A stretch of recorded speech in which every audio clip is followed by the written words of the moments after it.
दोस्तों आप सभी का बहुत बहुत स्वागत है आपको अपने YouTube चैनल मिशन सिलेक्शन में। दोस्तों आज का जो हमारा टॉपिक है, जो विषय है, आज हम पढ़ेंगे प्रकाश के बारे में। और प्रकाश के बारे में आज जो वीडियो है बिल्कुल फुल प्रकाश के। चलो वीडियो स्टार्ट करते हैं। सबसे पहले आपका आता है प्रकाश। आखिर ये प्रकाश है क्या? प्रकाश चीज होती क्या है?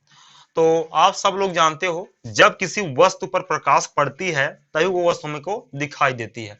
अगर प्रकाश ना हो तो हम कोई वस्तु नहीं देख सकते हैं। इसका मतलब ये हुआ प्रकाश से ही हमें वस्तुएं दिखाई देती हैं। अगर हम बात करें प्रकाश की परिभाषा से, तो परिभाषा इसकी क्या हो जाएगी? प्रकाश एक प्रकार की क्या है? ऊर्जा है, जो हमारे दृष्टि ज्ञान को क्या करता है? जागृत करता है। प्रकाश क्या है? प्रकाश एक प्रकार की ऊर्जा है जो हमारे दृष्टि ज्ञान को जागृत करता है। ये तो हो गई प्रकाश की परिभाषा। अगर और आगे हम बात करें तो प्रकाश के गुण, प्रकाश के कौन कौन से गुण हैं?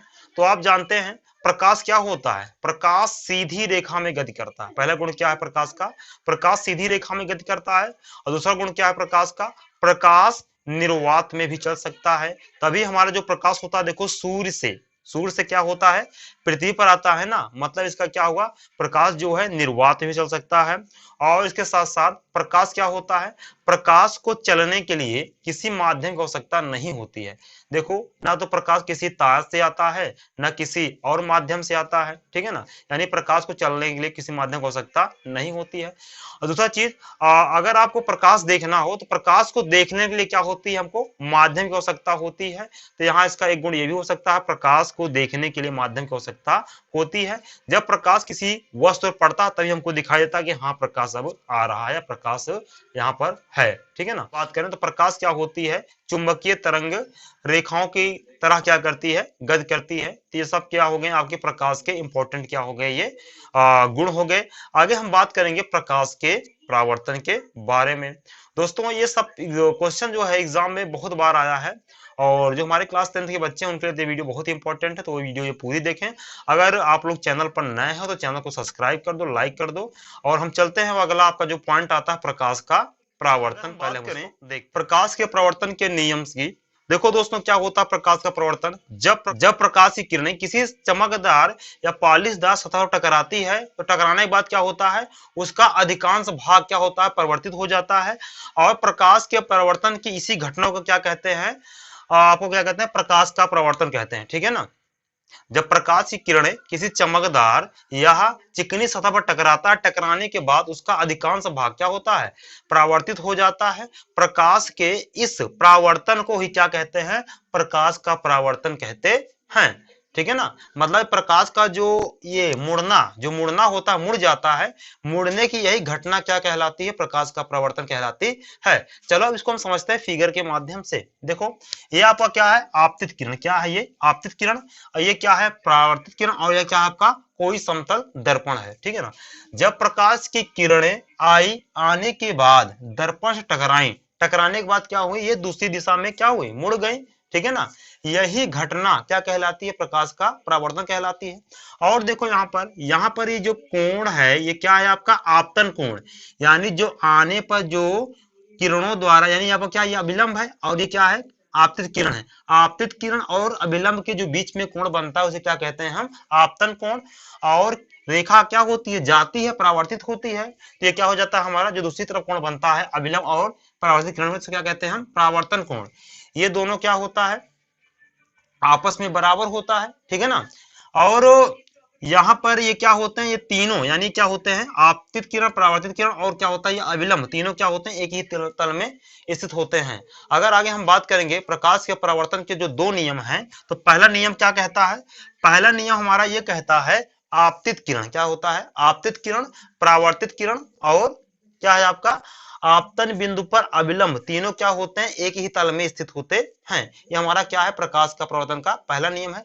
और दूसरा नियम क्या कहता है? दूसरा नियम कहता है आपतन कोण और परावर्तन कोण दोनों क्या होते हैं? आपस में बराबर होते हैं, ठीक है। तो ये हमारे क्या हो गए? प्रकाश के परावर्तन के, आप इसको भी समझ गए परावर्तन क्या होता है, उसको भी परिभाषा देख लिए। और ये क्या है आपका? परावर्तन के दोनों नियम हो गए।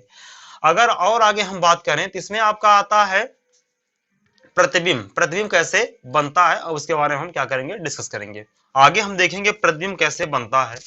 जब प्रकाश की किरणें किसी वस्तु पर टकराती हैं, टकराने के बाद प्रकाश की किरणें जिस बिंदु पर जाकर मिलती हैं या जिस बिंदु पर आती हुई प्रतीत होती हैं, वस्तु का प्रतिबिंब उसी बिंदु पर बन जाता है।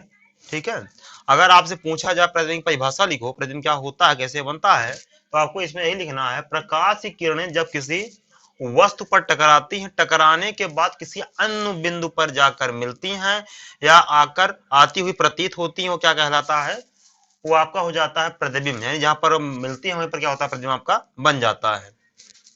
देखो दोस्तों, प्रतिबिंब दो प्रकार का होता है, एक आपका होता है वास्तविक प्रतिबिंब, एक दूसरा क्या होता है, आभासी प्रतिबिंब।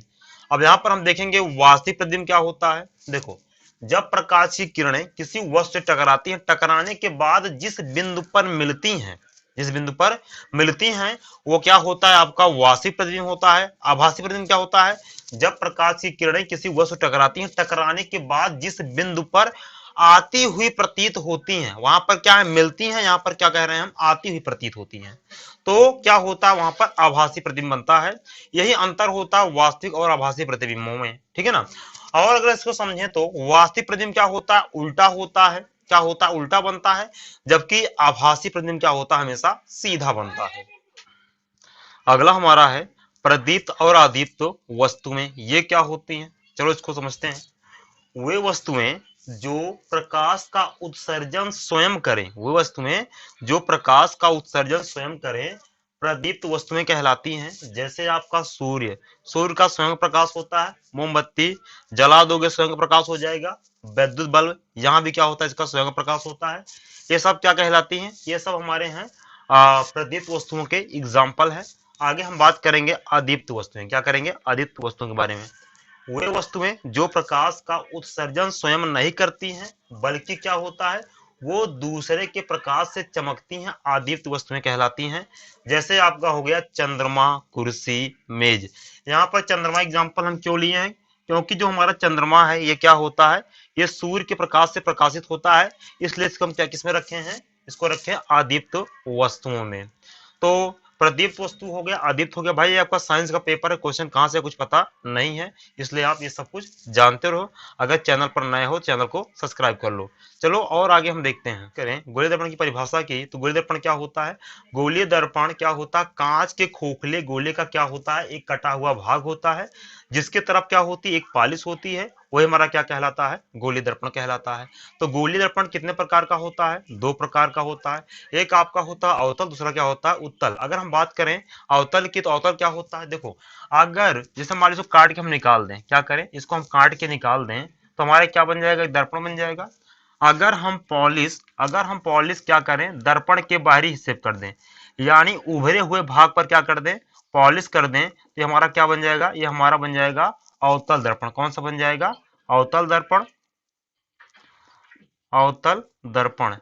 लेकिन अगर यही पॉलिश क्या करें, दबे हुए भाग पर करें, ये यही पॉलिश कहां करें, दबे हुए भाग पर करें, तो हमारा क्या बन जाता है, ये हमारा बन जाता है उत्तल दर्पण। क्या बन जाता है, उत्तल दर्पण। ये हमारा बन जाएगा उत्तल दर्पण। ठीक है, उत्तल दर्पण।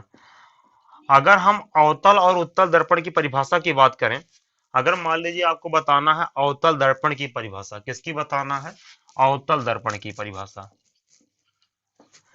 तो परिभाषा में क्या लिखेंगे,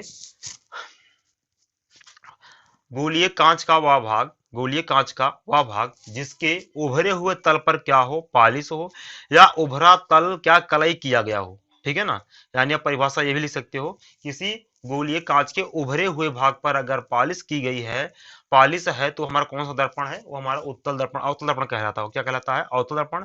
लेकिन अगर दबे हुए भाग पर पालिश है, किसी गोलीय कांच के दबे हुए भाग पर क्या है, पालिश है, तो हमारा क्या कहलाता है, वो हमारा उत्तल दर्पण कहलाता है। ये क्या है, इन दोनों दर्पणों की परिभाषा है। आज के लिए यही था, और इसका जो है अगला पार्ट बहुत जल्द ही अपलोड हो जाएगा।